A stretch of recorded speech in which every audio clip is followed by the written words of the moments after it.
बाबा बालक बैठ जा बालक। क्या समस्या है बालक? बाबा मैं 2-3 दिन पहले मैं जंगल पे घूमने गया था बाबा। मैं पार्टी करते हुए लेटिंग करने गया था बाबा। देर मैंने एक काली आत्मा देखी, मैं बेहोश हो गया। हाथ दिखा बालक।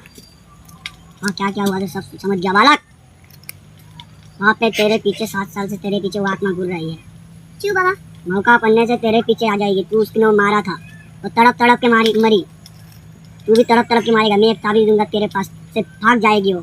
ये बाबा छोड़ दे मुझे, ये बच्चा मेरा खोती गया है, मैं इसे मार दूंगी। रुक जा बालक। नहीं रुकूंगा, नहीं रुकूंगा।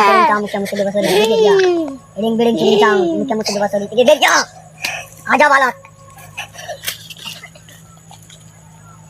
उठ जा बालक, उठ जा। तेरे आत्मा से वो शरीर चली गई, तेरा जिंदगी बच दिया उसने, तू बच गया बालक।